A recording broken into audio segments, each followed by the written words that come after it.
Hey guys, what's going on? Scals here. Tonight we are doing Friday Night Review. I am joined by the co-founder of Off the Top, Shadow, right down below me. To my right, we have the Will Gray, the host with the most. And then diagonal from me, we have one of the newest hosts on River City Radio. We have the host of the BOMM Boom, Cam G. How's everybody doing tonight? Doing pretty good, man. I'm swell. My future's so bright, I gotta wear shades at night. Ooh.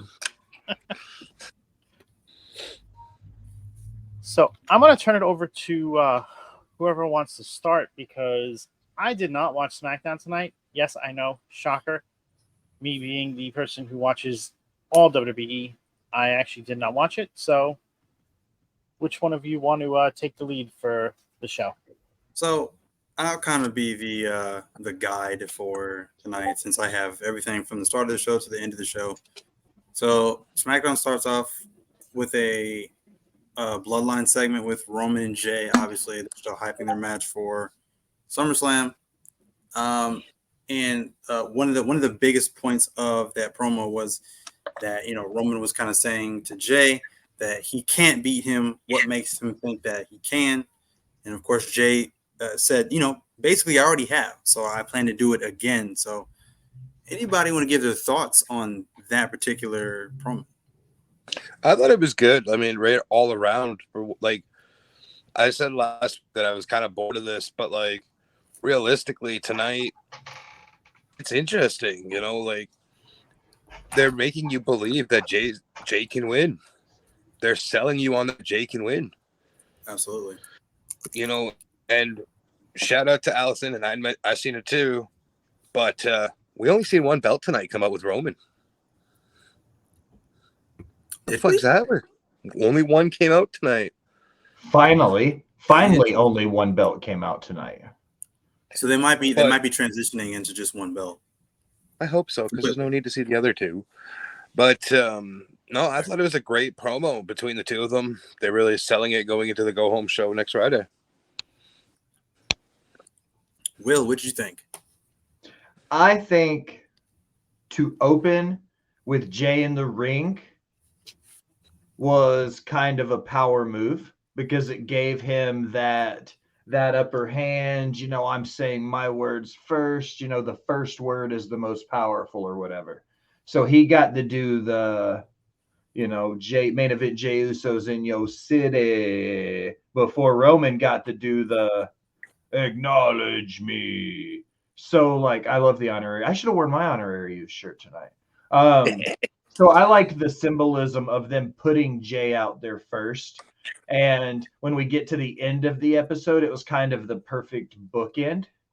So I liked the open to SmackDown because in good old school wrestling, you start with one part of the story and it ends at the end with another part of the story. So they allowed the story to be told over the 3-hour period. Fair. I like that. 2 hours for SmackDown. 2 hours. Or 2 hours, sorry, but right. Yeah. Scals, what did you think about this? What do you think about this feud in general? You didn't really watch SmackDown, but what do you think about this feud in general? I mean, I'm loving the feud between them two. After finding out little tidbits of, I was upset when Jay actually pinned him because I didn't think they would do that yet. Right. I was always under the mindset that the first person to pin him should be the one to take the belts. But after seeing the story evolve from then on, I realized I was wrong in that aspect. That made perfect sense in the story to further it and get to where we are now. So I am hyped to see what happens at SummerSlam. And they have me thinking that he could actually win, even though I know he won't. Absolutely. Yeah, I agree. I agree with what everybody has said so far. They have done wonderful things with the way they've booked this match. So of course I'm hyped to see what's going to happen. Obviously, it's going to be an awesome match at SummerSlam. And again, they got people thinking that it's going to happen, that Jay could be the guy that finally beats Roman.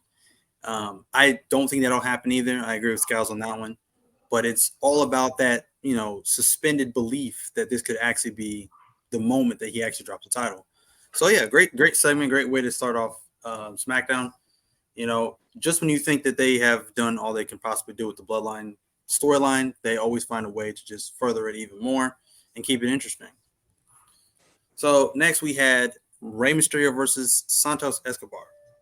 Going to start off with Will. Will, what did you think of Rey Mysterio versus Santos Escobar? Before you start, why wasn't this the match for the main event? Like, this is a title championship opportunity is on the line. How is this not in the main event spot? Okay, continue, Will. Started off strong, and this is the question for you guys about the match more than anything. Scowls, once you see it, I want your opinion on it as well. It's one of those you would have to see it to really truly get it. They pulled the Rey is hurt card. It looked like he smacked the shit out of his head on the ground. Mm-hmm. So for them to play the concussed, we can't let him keep going card, like, I didn't think it was a work. And I was like, no, he never threw the X up. They're kind of nursing it. And then when he got back up towards the end of it, Al was like, I think that was a work. I would be curious about what you guys thought about it, because if that's how they chose to protect Rey to get Santos there, then I don't know. It made it feel kind of cheap. Like, they were having a good match. Nobody was playing dirty. And for them to use a kayfabe injury to allow Santos to move on, it just kind of, I felt like it shortchanged both the performers in the ring. I don't think it's a fake. I don't think it's a work. I think it's true, but I don't think it happened tonight. I think he injured over like the last week, because there's been rumors that he's been injured. So it was easy for them to write him off tonight and give Santos that push. But to me, to Scallo's, you asked why it wasn't the main event. In all due respect to both men in that match, it wasn't main event caliber. That's fair. I thought it was good. I thought it was good, but it just wasn't main event caliber. Right. It's not. And again, like you said, it's not the main event. It's not the main story that they're trying to tell. Obviously, the main story they're trying to tell is obviously Roman and Jay. So I can understand that. Now, before what you had said about the rumors about Rey being hurt, I didn't even know that. So for me, I honestly thought it was just I don't know. I was kind of in the middle, because I'm thinking it was probably a story. Just to clarify, though, Cam, it's no credible source. These are just rumors that I'm hearing. So have a source to this. Right. Right, but I'm just saying, like, even those rumors, it kind of makes a little more sense, I guess. But I was kind of thinking it could have been maybe a story, because I think they could be playing it up, and they could have like some kayfabe story where Rey's quote unquote hurt or whatever. Then he gets like healthy, or he gets cleared by trainers or whatever. Then he wants his rematch with Santos, whatever. And then, as Scott was saying last week on Friday Night Review, this could start to play into the whole issues within the LWO. So, but this was like a good old classic Lucha Libre style type match that you don't see a whole lot of in WWE. So I thought it was pretty good for what it was. Obviously, again, like I said, the tope suicida spot by Santos Escobar on Rey Mysterio, it definitely looked bad. Now, for me, I was kind of worried about Santos, because Santos hit the back of his legs hit the ropes pretty hard. So like I kind of was concerned about him, because he hit those ropes pretty hard. But then what if Santos is injured and Rey sold it so that way they could end the match to get done quicker? It's possible. That's very possible. Anything is possible, I guess, in this scenario. So what's weird to me, though, is that I really don't think this match needed to happen anyways, since, I mean, correct me if I'm wrong, but I'm pretty sure Santos already beat the champion, Theory, 1, 2, 3, cleanly. So he should already be the no more contender. So I don't understand why this match didn't happen anyway. Can I throw an old school twist out real quick? Okay. What if 2 weeks from now, after the match with Theory, a video comes out backstage of Rey talking to Zelina, saying he's going to pretend he's hurt to get Santos the win so he can move on because he wanted him to? Oh, that'd be interesting. So if Rey threw the match to get him the title shot? Yeah. It's possible. So old school look at it. I saw WWE posted a clip of it, so I actually just saw what happened to Ray. His head snapped back and hit the ground. So they could have ended it, and that's why you don't see the X go up. They could have ended it as a precaution, Right. thinking that he might be concussed, and Right. that would still allow him to stand up and give him the hug and everything else because it's not an injury to a particular body part that he would be selling. Right. That's very possible. Will, what did you think? Well, I kind of said my spill about it. It was that question of was it a work or wasn't it? I said it. I said it most definitely wasn't. Now questioned if it was. So I would be curious to see. Shadow brought up some good points as well with the possibility of him already having an injury and this just being a way to get it off to where it can move on from there. Right. Sounds good. Sounds good. Next, we have the displeasure of seeing a backstage Bianca Belair segment dissolve into chaos because she is cut off by the reigning women's tag team champions and, of course, Charlotte Flair. Will, what did you think of this development? This is WWE's attempt to have an MJF Adam Cole moment. This is a thrown together tag team of people that are main event superstars that hate each other's guts, but somehow find a way to coexist. One is like, I don't want this. And the other one's like, oh, I'm going to make you love me. And I like it. I'm a Charlotte guy and I'm a Bianca guy. Neither of them are really like, week to week. They're not, in anything cool outside of the title picture. So like, it is what it is. I like the idea of them building something together going into SummerSlam because it'll raise the whole like that rivalry between the two of them in the triple threat match. So here's my question for all three of you guys. So why has Asuka just been ignored in this feud with Charlotte and Bianca? Like, where's Asuka at? Because Asuka is just the champion. There is no story for Asuka. Build around Asuka. WWE doesn't know which direction to go with Asuka. Triple H is protecting Asuka by not having her overly exposed as the champion. Which is, but it's odd to me because they just act like Asuka's not even a factor. Okay, so don't shit on me for this. Bianca, when she was champion, she was on TV every week. The title was always on the screen, right? Fair. Now, we both know how Triple H likes to do things. This title doesn't need to be on screen every week. Or at least in front of the crowd. Right. So you can have Bianca and Charlotte going out there and doing their weird bullshit that they're going to do. And 1 second. Can you just talk for a sec? My daughter's bugging me. Okay. So my thoughts on this is because they want you to kind of forget about Asuka until EO cashes in and make it all about that as opposed to her running around going after Bianca and Charlotte and doing all that. They want you to just kind of forget that she's the champion there. And then when it happens, I think it'll be more impactful, whether the cash-in is successful or not. I mean, I can see them doing this thing where it's like, Asuka is just like the cocky champion that doesn't feel like, Bianca or Charlotte is really worth her time because, nobody's ready for Asuka, right? So that's the way I can see it.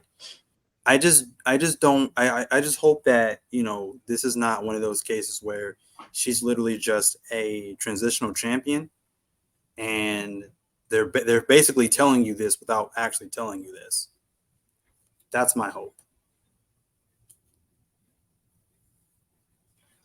I mean, she's had it for quite some time now, so I think it's almost past the point of her being a transitional champion.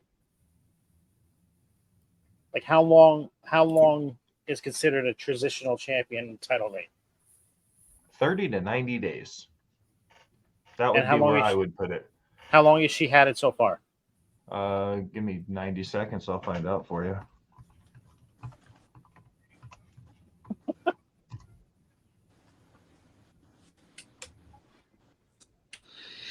She's been champion for 63 days. Okay, so she's still considered that title reign. So if she loses it at SummerSlam, that's just my personal, my opinion of it. If it's less than, that 30, 60, 90 day range, then I would say it counts as a transitional champion. Right. Because you might only get one pay-per-view cycle out of that, But why- depending on the time of year it is. Triple H is running the show, right? So, and he built Asuka as this absolute monster in NXT, but why not the main roster now that he has control of it?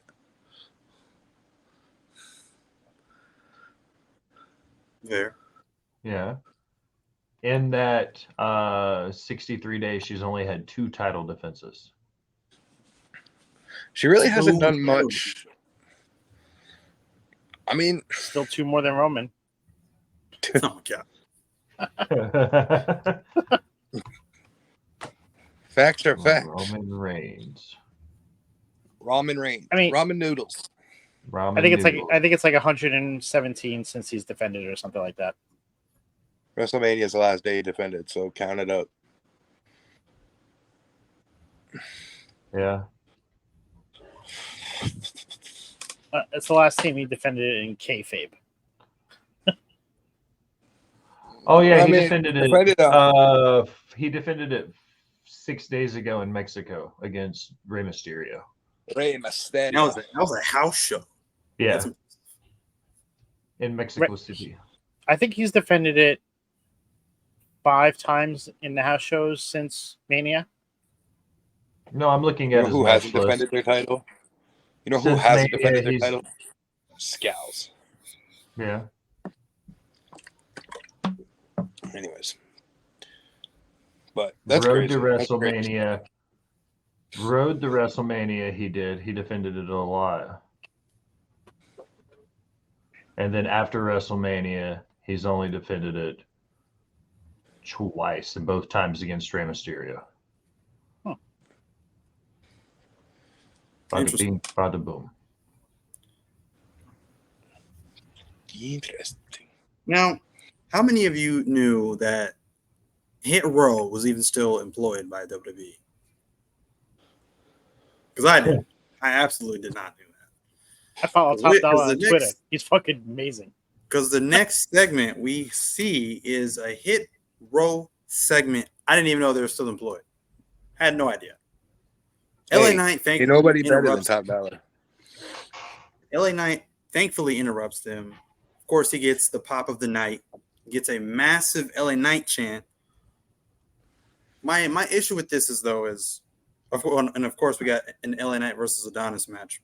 But my problem with this is, if this is the push that they've been talking about for LA Knight, this is pretty pathetic. This is beneath LA Knight. Like, why do we need to see him versus anybody from Hit Row? Like, that doesn't make any sense. Complete waste of time.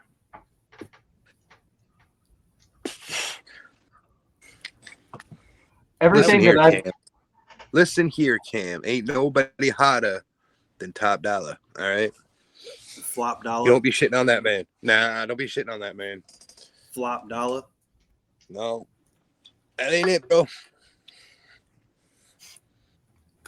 they're saying LA that Knight- his push is coming after SummerSlam.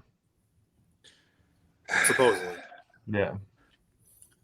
So my question to you, Ken, where would you want him to go right now with him just not having the U.S. Championship chance and Roman being tied up with Jey Uso? I don't know, but it's weird for me. It's weird for them to say like that they're gonna push him after SummerSlam. It's like, no, it's like So- SummerSlam is the opportunity. Push him No now. one. The people that are saying that are the dirt sheets, and it's just like they've been wrong so much lately. I don't know whether to believe what's being said out there anymore. Whether you And like they him or just- not, and and they wanted to get him on TV, so they found a way. That's the way I'm looking at it. I don't understand the hype behind him. I really don't.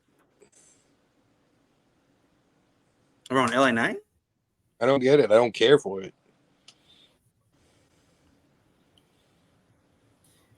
I would care if they actually took him serious, maybe, but I just don't care about him. That's interesting for you to say. I think I've seen his stuff. In fairness, I understand the hype per se because I've seen his stuff outside WWE. But inside WWE, I don't care for it. I don't get it because why should I take him serious when their own company won't take him serious?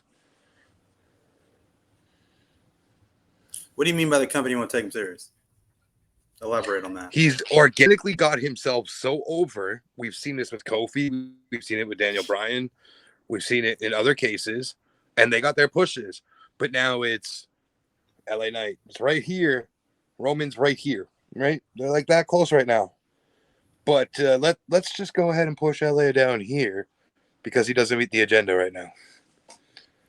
He organically got himself to that point where he deserves to be in that spotlight and is getting shit on for it. And I think that's the problem. The issue with him right now is that, WWE doesn't like when somebody gets over naturally, organically. And usually they punish those kinds of people who get over organically like that. That's like we've seen the Miros, we've seen the, you know what I'm saying? We've seen the Fandango. Like they get punished because they get over organically. And if it's not the guy that WWE wants to put on top, they're just not going to. So I think this is going to be another case of somebody getting punished because they got over organically. He's not getting any younger either. That doesn't help. I think he's 41, 42 right now? Yeah, something like that. He's getting up there for sure. They're wasting his prime right now is what they're doing. Allison says they didn't punish Sammy. No, but they were never going to push Sammy to beat Roman anyways. So it was just for the sake of the story. He's 40 years old this year. Okay. And the old phrase is you don't get good at wrestling till you're 30. You don't master it till you're 40. So what you're saying about him being in his prime, like that's arguable. He could be at the height of his prime right now at the best he's going to get. And WWE's got to figure out if they want to strike while the iron's hot or not. Like I said, that's what I understand the hype around him, what he can do outside of WWE, 100%. Like I've seen what he can do. I've also seen his range in acting. We've seen what he can do. I just can't take him seriously right now because he's fucking heading a fucking battle royal. Like, why? Why doesn't he have just a singles match on that card? So, now that you brought that up, what's the point of it? Get more superstars on the card? But is there something for winning it? Did they say anything? Not that I'm aware of. Did you guys hear anything about the winner of the Battle Royal getting anything? I didn't hear that. Mm-mm. Interesting. Somebody's going to win a Ford Mustang. A Ford Mustang? A Ford Mustang.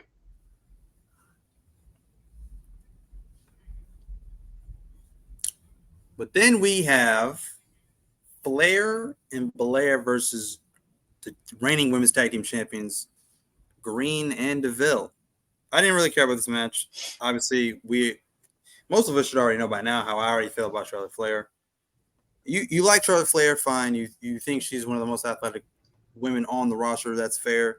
I just don't particularly care for her. I don't particularly care for how she is pushed and just always in some sort of championship segment.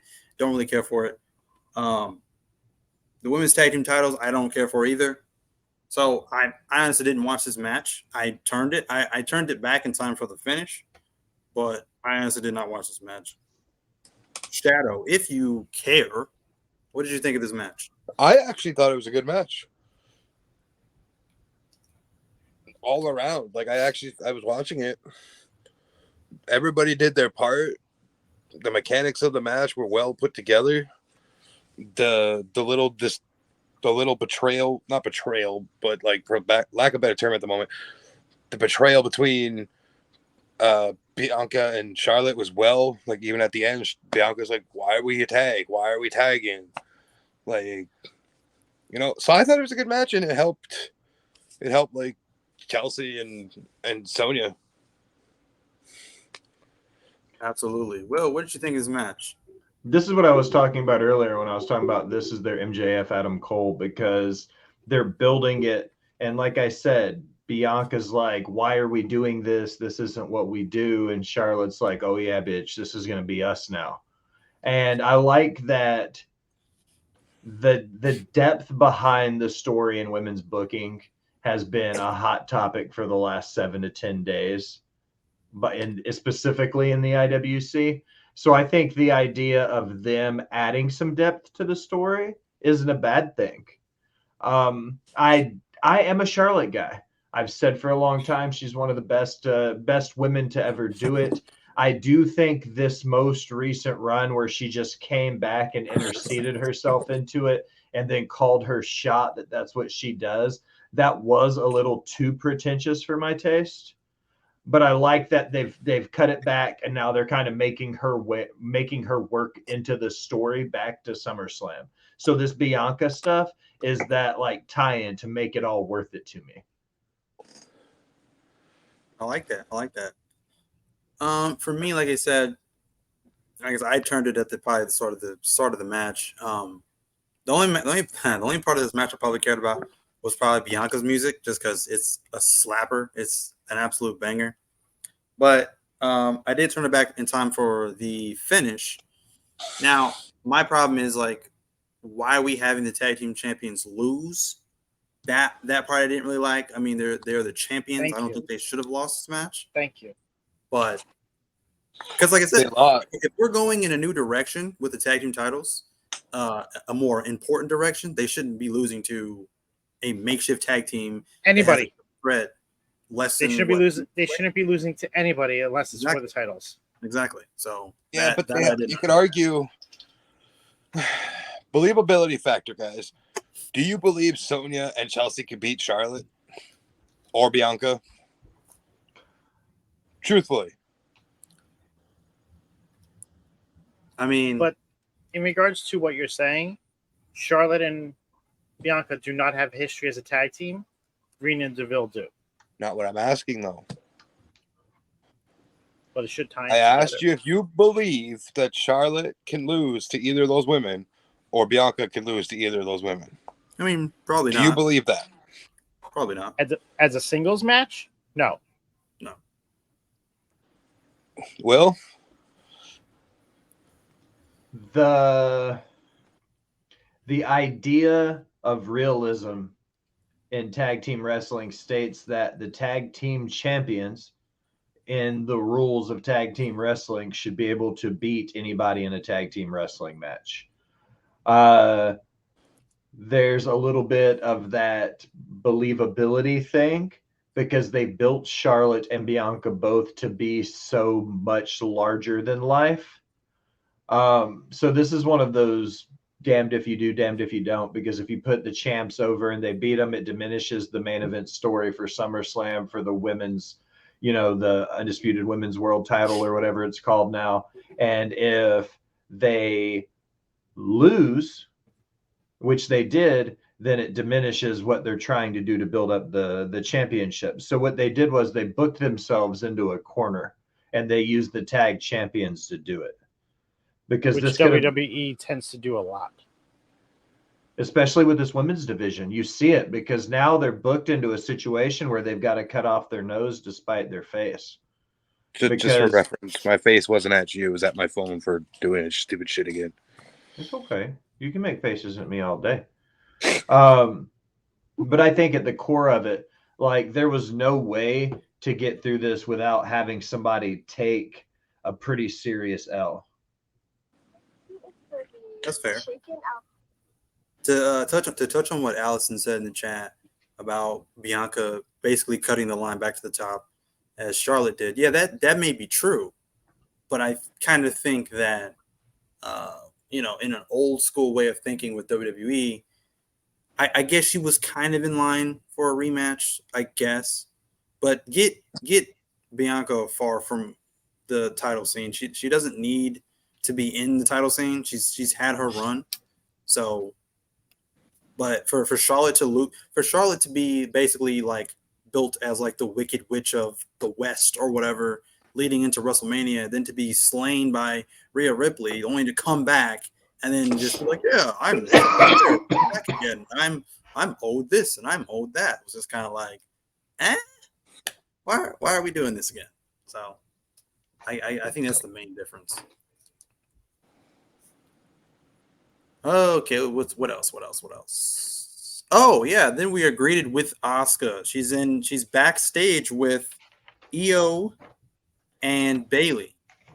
So I'm so lost in what That Shotzi storyline is getting great. Is it though? I like it. I truly like it. Where are we going? I like it.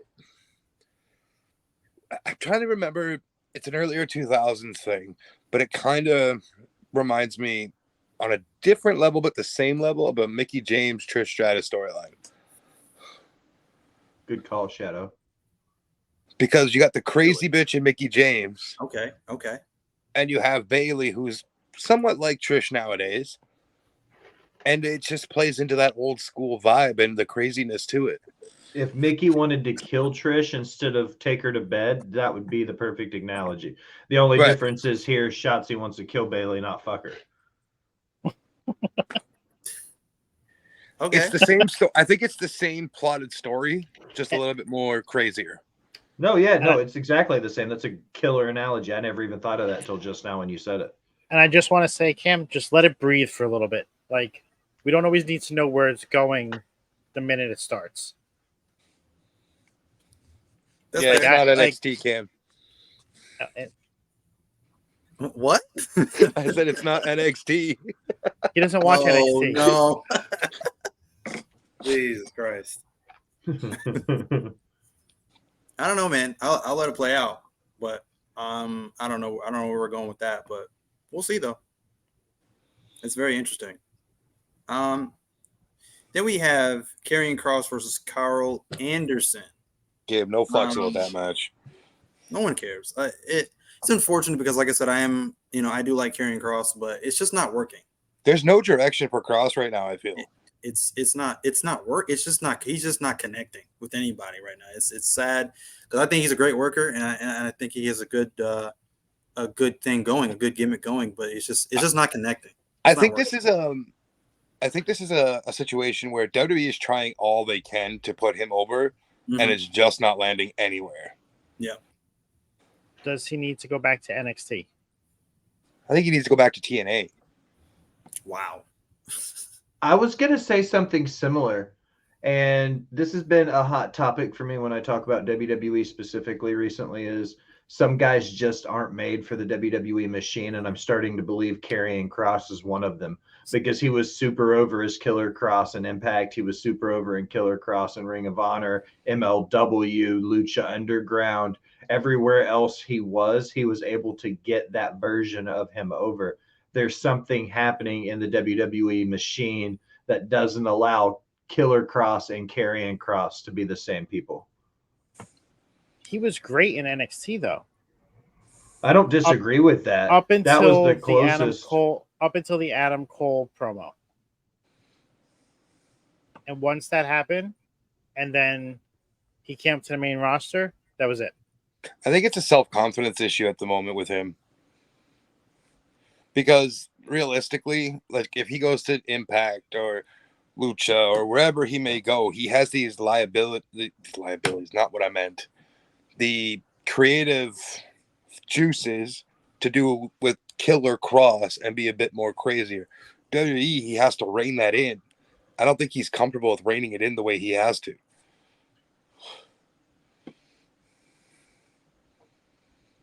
Because that man can go. We've seen him go.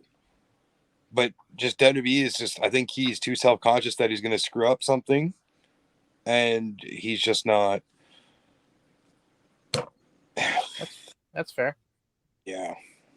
Allison's still going in about the Charlotte thing. Listen, Allison, I get what you're saying, but from anybody, from Brock, from Charlotte, I just don't like seeing it. It when you have Charlotte come in like she did, honestly, and she's just calling her shot. It's just like, what are we doing? Like why are we just undermining the rest of the women's division? Let's give somebody else a chance. You know what I mean? Let's push some new people, put some new faces. Shotzi, where the heck is Tegan Knox at? Like, Piper Nevin. Like, we've got other people on the roster, and we're just wasting our time with Charlotte Flair, in my opinion. So that's just how I feel about that. Respectfully, I think we're wasting our time with Charlotte, Bianca, and Asuka. That's and fair. Becky. Too. That's fair.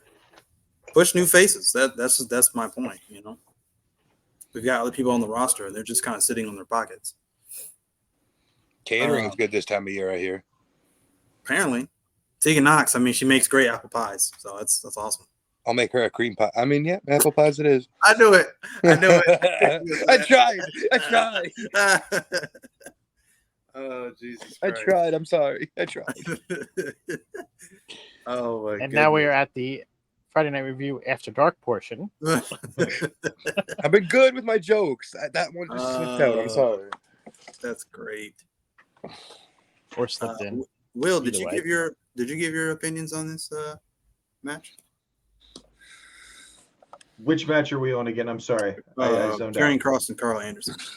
No, like I said, Karrion Kross isn't cut out for the WWE machine. There's no version of him in Connecticut that's going to make sense. He's more of a pro wrestler than a sports entertainer. He's more of that indie darling than he is a WWE superstar. Like, that's just my opinion on it. So I think the sooner Karrion Kross can get out of his little WWE bubble, the better. Not to mention the fact that Scarlett's been a glorified valet since they got here. She's wrestled a handful of matches, and she could be a viable, jumpstart in that women's division if they allowed her to be. So here's a question for all of you. Do you think it's just do you think he's just not connecting with the audience, or do you think it's like a charisma thing? Do you think he just needs a repackage? We seen what they did with the repackage, and he turned in some weird BDSM bullshit.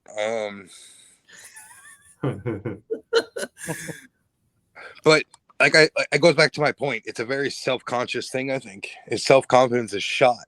And it could be because of that first roster run. Right. He came and debuted as this big badass, no Scarlett, nothing, and lost to Jeff Hardy night one. Right.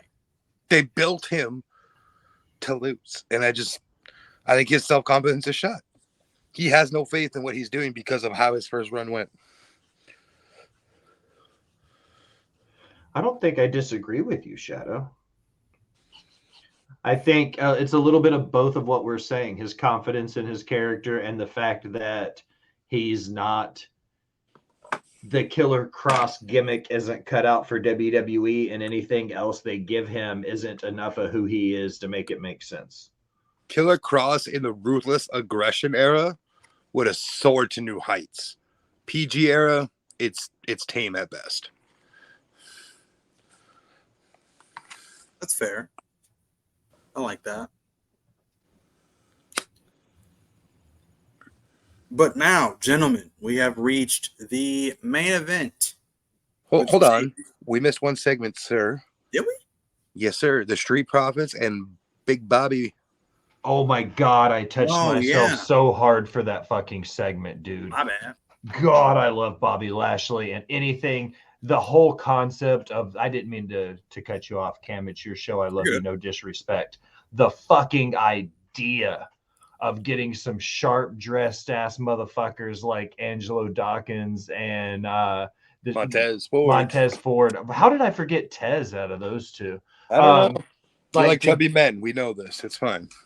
Thick and sassy. That's what I do my best work with. When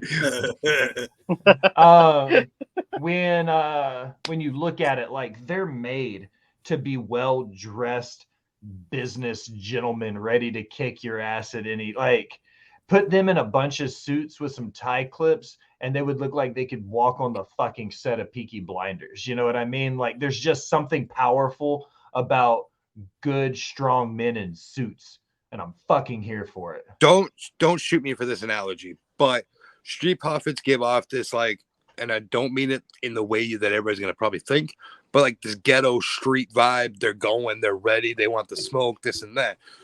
They can go from ghetto to power. So, could we be seeing almost like a Nation of Domination 2.0? If Nation of Domination and Hurt Business had a baby, it's whatever the fuck these three guys are about to call themselves. You could, I could consider, you could almost bring this, stealing this from TNA, the Main Event Mafia. God and damn it would you. work. It would. I was waiting to say it, and you fucking stole it. It could work in that sense. That's exactly what it gives me the vibes of. That this is the modern day Main Event Mafia via WWE circa TNA Impact. I like it. Honestly, I like it. Al said that he's like Corbin. They're not doing anything with him, talking about Carl Anderson. Isn't Corbin involved in some weird story going into Bash? I think she was referring to Karrion Kross. Oh, but Corbin's involved with Carmelo in the NXT title picture, Nope. right? No, Not anymore. He's actually involved. He actually has a match on Sunday against himself. Gable Steveson. Oh. See, wow. Corbin, I think, is a little bit different because Corbin, I think, is a company guy that they can just throw anything at, and he'll do it or whatever. So he'll do it, and he'll be great at it. Yeah. I still think Corbin is being punished for something, just given off the last 2 years of the run of him. Why? I don't know. Don't bring up the Roman Reigns last pin of the Jey Uso. No. I'm talking about. I was gonna say the bum ass Corbin run was top notch. I think he's being punished for something. I can't put my finger on it. Baron Corbin. I'm sorry, but if you have a guy, and not many people like this man, but he did well in professional wrestling, no matter what you say, you put him with a guy like JBL and he still can't get over it, there's an issue. That's because people don't like JBL. Yeah, but get over in any sense. He couldn't get over as a heel. He couldn't get over as a face. He's done something. Maybe they tried the JBL thing and they just realized, it's not working the way we thought. So they just ditched it. Because nobody likes JBL. Nobody in the back likes him. Right. No one wanted him there. They didn't want to work with him. Who knows? Maybe Corbin didn't want to work with him. Possibly. What's the line? I mean, what did Heyman say? He was only a champion as long as he was because Triple H didn't want to work on Tuesdays. Like that says everything you need to say about him. I mean, the first big storyline he really had coming out of it was John Cena, and that put John Cena on the map, literally. Yeah. Because you could argue, the Taker matches and everything, but we've seen that since the 90s. When he was Bradshaw. Like, in the Acolytes.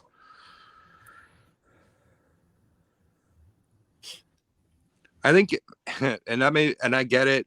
We don't want to see wrestlers lose their jobs, etc. But I think that he needs to do a full roster reset on some of this talent. Let them go and flourish as talent somewhere else, instead of holding them in the WWE system. You're looking. They're still standing and staring down the barrel of some roster cuts coming, because Endeavor said perfectly clear that they have to make budget cuts. And the kind of money they're talking about cutting, you're not going to be able to do that by taking the water coolers out of Titan Tower. But you know what I'm saying, right? Like, there is some talent that have gone to AEW, Impact, MLW, even going back to the Indies, could just flourish their careers again, revitalize most of them, and let them build themselves back up. Right now, they're just eating catering. Okay. So, name me one person outside of Swerve Strickland who has flourished in AEW. And I'm not talking about Adam Cole or Daniel Bryan because their contracts expired. I'm talking about somebody that they actually released and cut. Athena?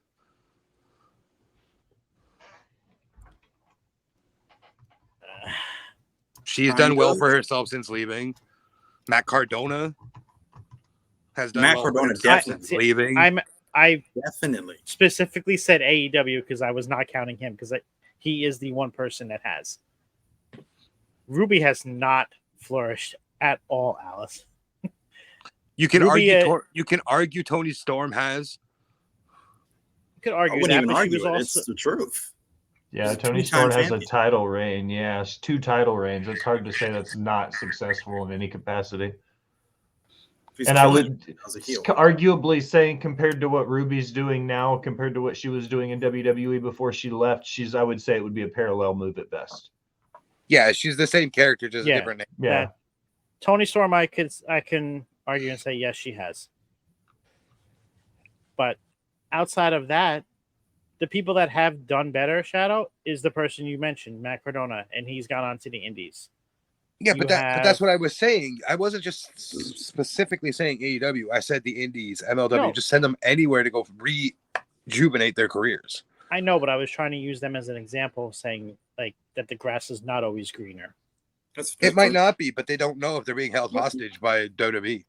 Let them sink or swim because of some of that talent that they're not currently using that are in catering, as Shadow put it. I don't think they would survive. I really don't, because I think it's very competitive outside of WWE, especially on the indie scene. So it's a good time to be a think they wrestling survive. fan for that reason. Oh, absolutely. Exactly. It's a So- great time to be a wrestling fan. Like if they cut Hit Row, I don't think Hit Row survives outside WWE. I think Hit Row could survive in a territory, but that's about it. They would survive as forever being formerly known as Hit Row WWE Superstars. Oh, you want another flourish? FTR. Ooh, that's a great one. Absolutely. Were they cut or their contracts were over? I can't remember. Either way, they didn't. They still left there and did so much better for themselves. Yeah. They weren't doing stupid flips and For sure. kicks and all that. They For sure. They weren't doing stupid gimmicks. They were doing what they wanted to do. You can argue Matt Hardy has done reflourished again. I think they asked for their release, though, Jamie. Yeah. I think that's what it was. Allison said Paige and Adam Cole. Soraya, that's arguable. Adam Cole, He left on his Kinda. own, so that's why Adam Cole. I didn't put him and Daniel Bryan in the conversation because their contracts Realistically, expired. Adam Cole went to the main roster, and the plan they had for him would have went sideways real quick. they wanted to make him a manager. Like, get out of here with that. For Keith Ridiculous. Lee. The audacity. Get out of here. But let's get back to SmackDown here.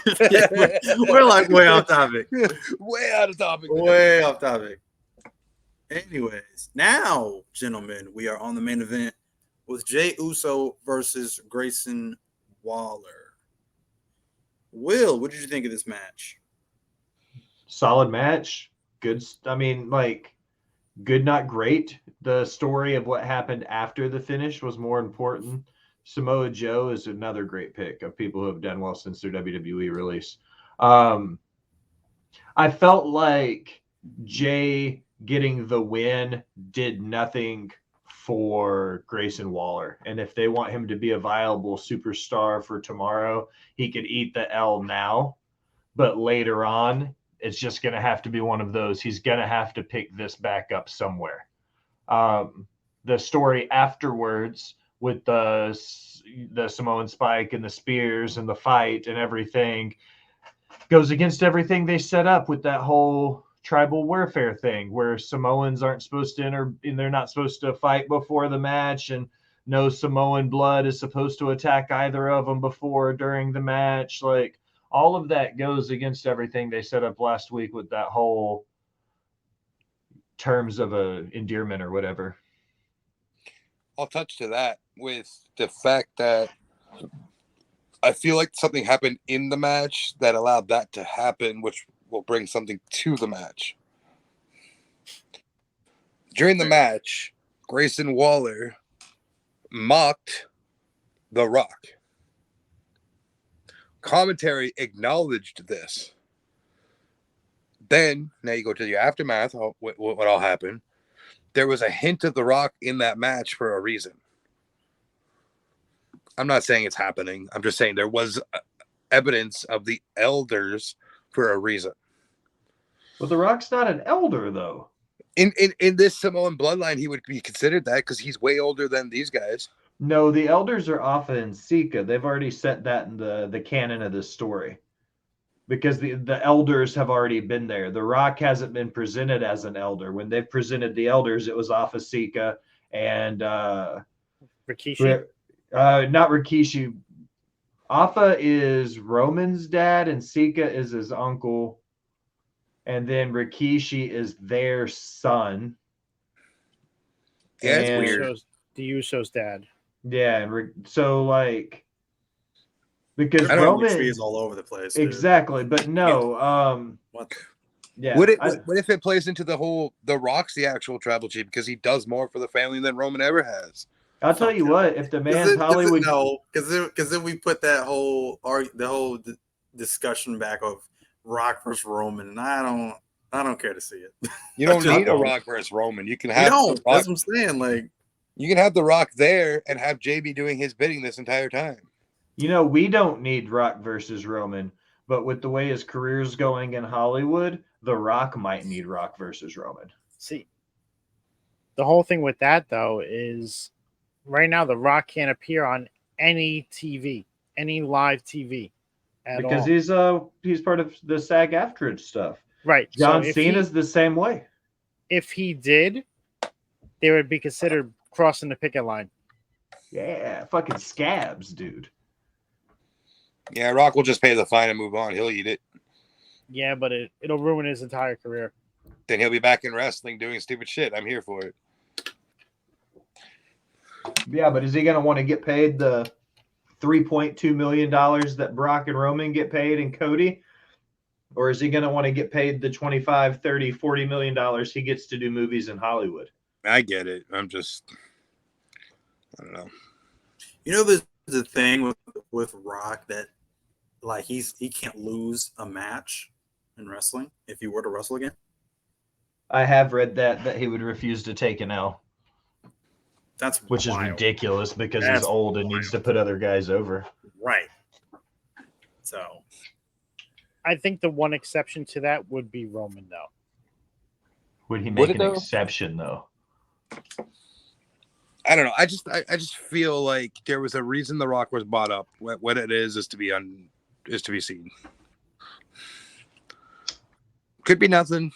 Could be WWE fucking with us. Could be Grayson Waller just trying to be Grayson Waller. I think it's just Grayson Waller being Grayson Waller, if you ask me. It's taken everything I have not to call him Morgan Wallen this whole segment just because, like, it is what it is, man. Like, Grayson Waller is cool and all, but, like, but is he? Is he really? I don't think he is. I don't think he's as over as some people might believe. I like him. I think he's awesome. I think he's great, too. He's There's a a pretty reason- face and an accent. There's a reason he's enhancement talent right now. Great analogy, Shadow. I think he's the next Miz if they book him right. Ew. What's wrong with that? Miz is another company guy. Yeah, but I don't want to see Waller hold a championship. You will. second Oh. greatest IC champion of all time. I don't know. You might as well put. Oh my God, Grayson Waller's just going to be enhancement talent for the next 6 months, and I'm here for it.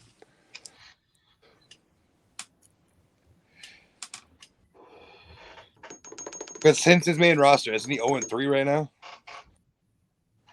Yeah, he hasn't won a match yet. Good.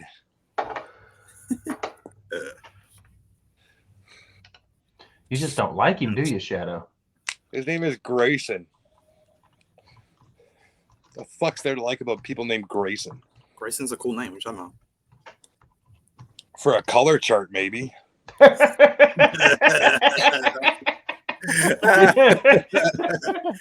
And circle gets the square. He is 0-4 on the main roster since getting called up in July. That can't be right. He's been on the main roster. Yeah. Wow. He's But only he had had 4 matches on the main because roster. he had a broken leg. Yeah. But to be 0-4, man, like that seems. Sounds like he's being punished. No, I don't think every bad run is getting pushed or is getting punished. This was told to me by, I think it was me and Duke or me and Al Snow were having this conversation, but it was about how important mid card and jobbers are. You have to have those mid card talent because somebody has to be there to make the main event mean something. I'm You know trying what to I mean? remember that big jobber from the early 90s. I used to have him on Facebook. Fuck. I don't know. Oh my God. Give me a minute. Never mind that. Where's my man Cameron Grimes at, though? That's my guy right there. He was Wrestling in that dark fatal matches, Yeah, he was in that fatal 4-way last week. and he was just wrestled a dark match tonight. Oh, man. Come on now. That's my guy.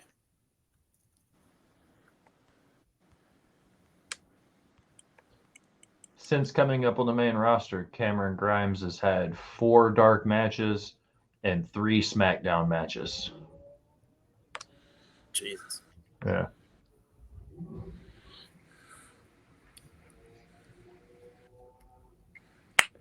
Why can't I remember this guy's name? He was a huge jobber in the 90s. Who are you thinking of? Hurricane? No. What company? He was WWF. He was a huge jobber. He's from New York. I know that. Oh, Brooklyn Brawler? No. That's a good one, though. I don't know. That's a good one, Cam. Good It's one, Cam. absolutely bugging me right now that I can't remember. Do you remember He what just said he from New looked York, like? so it's the Brooklyn Brawler. I'm going through some feeds right now. I'll figure it out. Whether it's on air or not, I don't know. But Al may know. Allison, help us out. Who's Did he you talking know that Cameron Grimes had a match where he was a tag team partner with Cedric Alexander and Johnny Gargano, and he wrestled Kevin Steen and the Young Bucks about? in That's a amazing. trios tag match from That's PWG in 2014? I like it. I had no idea that was a thing. did you know that Nick Jackson and Scorpio Sky have been friends since they were teenagers? They went to the same high school, didn't they? Whoa. They are also in the same backyard wrestling thing. Yeah.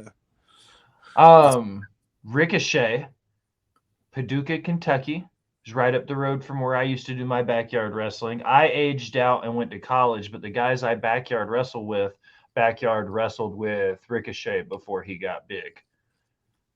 That's dope. Yeah. Paducah, Kentucky. We wrestled in Clarksville and Gallatin. The question was, who was the big jobber in the 90s for WWF that was based out of New York? Yeah. I said Brooklyn Brawler, but that's not it, apparently. Based out of New York, and he was a jobber. Repo Man. No. God, this is pissing me off. Bret Hart. I mean, close enough. Wow. Close, but no. That's close.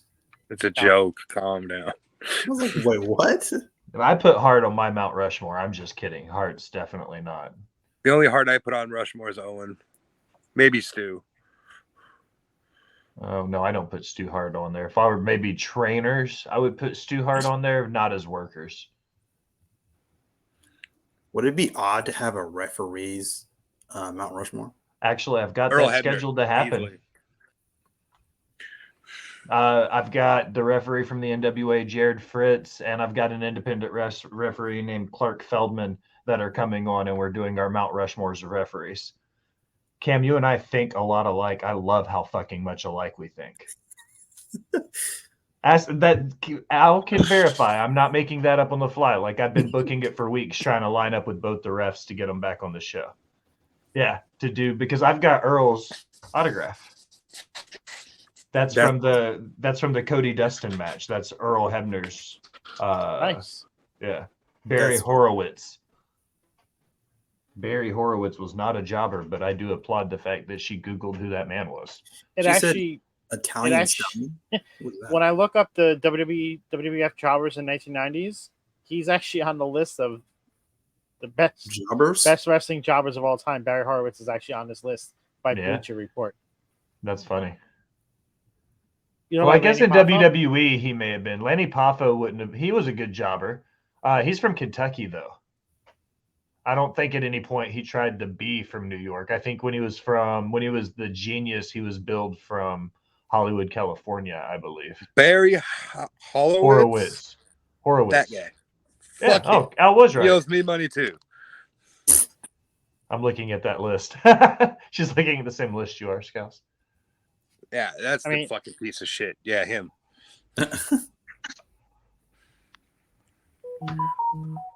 Boop, boop, beep, beep, boop. Is there anything else we have to touch on tonight? That's it, ladies and gentlemen. Hey, look at me. I didn't shit on WWE this week. That was a very well put together episode. I was really happy with you guys. Shadow, I'm applaud you didn't shit on the product. Scows, you didn't have to raise your voice at anybody. Cam, like, you're always chill as a fucking cucumber. I love you, man. I try to be, man, you know? I want to put a cucumber through his beard. I want to Yeah. put a cucumber through See- you. I'm looking at a different list now, and Barry Horowitz is number 3. He's still a fucking jobber. Fuck that guy. And he owes me money. Brooklyn Brawler was number 2, and the number 1 overall jobber, which is Ooh, now I on said two that different- too. Go. On another list is Iron Mike Sharp. Randy Hogan's a fucking idiot too. So is Hulk Hogan. No, I mean, that's just a Same. given. I feel that. I feel that. Cam about to cut a Booker T promo on Hulk Hogan here soon. Stay Oh tuned. my god. Oh Jesus. So, all right. Well, that's going to be the end of the show tonight. So, Kim, where can we find you? You can find me on TikTok at Cam's Wrestling Corner and on my other TikTok page at Call Me Cam G. You can find me here on Friday Night Review every Friday night with Scows and Shadow and Jamie. Will was here too, filling for Jamie, obviously. And you can also find me on Wednesdays on the BOOM for episode 2 and all the other episodes after that, obviously. And yeah, you can find me, and if that doesn't sizzle your bacon, obviously, you can find me on Instagram at 317 Bacon, Eggs, and Cam. Shadow? You can find your mom's favorite content creator right here on Off the Top anytime during the week. And if you can't find me here, I'm on TikTok at that guy Shadow 91. If you can't find me there, I'm in your kitchen at 3 a.m. snacking on your snacks. What? I'm Scowls. You can find me here on Off the Top on YouTube and Twitch, as well as Off the Top Media _ on TikTok and Twitter. Will, I'm going to let you finish. Once he's done saying where we can find him, I'm going to run the outro, and then if you guys can stay around for a public service announcement that we have from the Will Gray. Thank you guys, as always, for allowing me to invade the Off the Top banner and mantra. For those of you who are interested in my shenanigans elsewhere, if you check the link tree in my bio at the Will Gray, you'll find everything that I do: Rivet City Radio, Botch Bots and Chair Shots, Off the Top, Creation World, and all of my dirt sheet writing. Even if Scouse thinks we're not honest, good, hardworking people, by God, I think we are.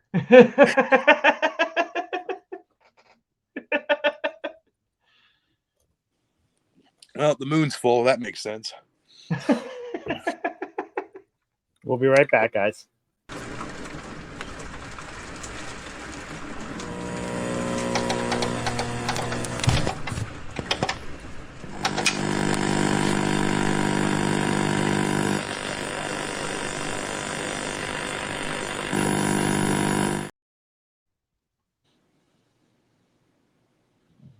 Will, Well- the floor is yours. Those of you that are hanging out with us right now, I'm going to show you something real quick. We have the subathon coming up on the Rivet City Radio side of things. Scouse, if you'll throw that up for me. All it is a way to show you guys how you can donate money to the cause.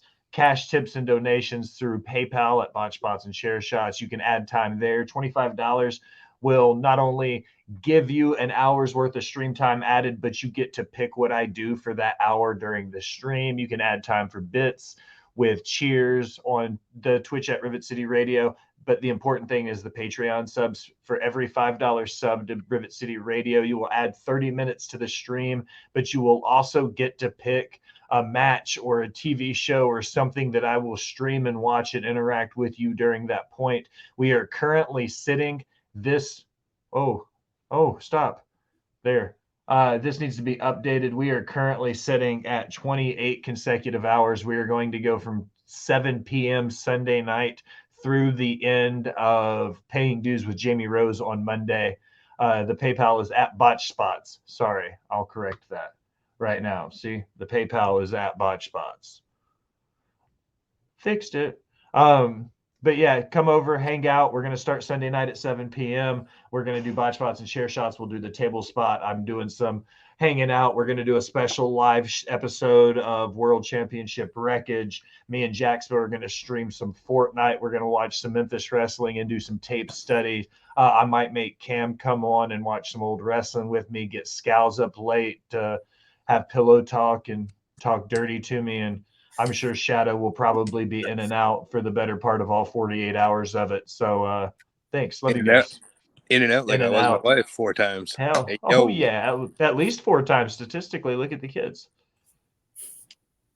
God